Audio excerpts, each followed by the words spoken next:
رجعت لكم من جديد بخبر جديد عن مسلسل أقدار الزواج. تعالوا نبدأ الفيديو عشان نشوف ايه اللي حصل مؤخرا في مسلسل أقدار الزواج. طبعا واضح من أحداث الحلقات اللي جاية واللي هنشوفها اليوم وغدا ان خلاص رامبير تم شفائه بصفة كاملة وهيرجع خلاص للبيت، ولكن في نقطة غير واضحة بالمرة. أكيد ريا عملت حاجة بالاتفاق والاتحاد مع عمتها، لأن رامبير واضح انه غضبان على براتشي بشكل كبير جدا وطلب يد المساعدة من ريا، وده أمر غريب جدا. رامبير لما طلب الإعانة من ريا طبعا نظرت لبراتشي وكانت بتضحك. أكيد هي عملت خطة، لأن كان في تحدي بينها وبين براتشي إن خلال يومين فقط هيتم كشف حقيقة ريا، ولكن ريا كمان قالت لها هنشوف مين فينا اللي هيفوز. كمان في مواجهة بين براتشي ورامبير.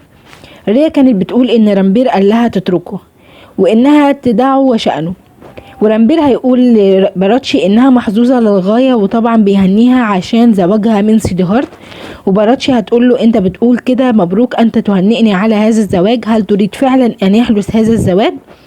طبعا في ايماءات لرامبير، وريا هتقول ان مانجا لسترا بتريد اسمه هو لم يعد اسمه متصلا بها. يعني هي بتتكلم بان براتشي بتريد ان اسمها يظل مرتبط باسم رامبير، ورامبير مش عايز ان اسمه يتصل بيها نهائيا.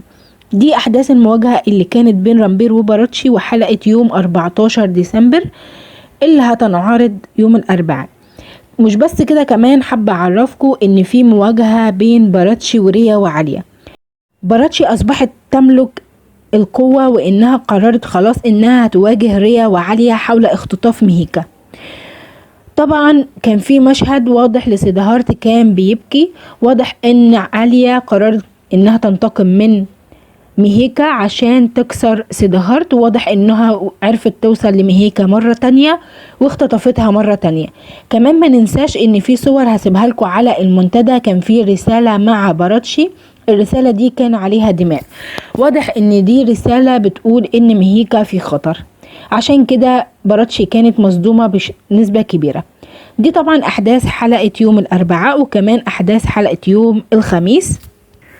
تفاصيل كتيرة بتنزل من يوم الاثنين الى يوم الجمعة، اكيد هعرفها لكم في القناة بخصوص مسلسل اقدار الزواج، بس يا ريت تشجعوني وتتفاعلوا كتير على الفيديوهات دي عشان نكبر بيكم ونوصل لاكبر عدد من المشاهدين والمتابعين على المسلسل ده، واشكركم على المتابعة.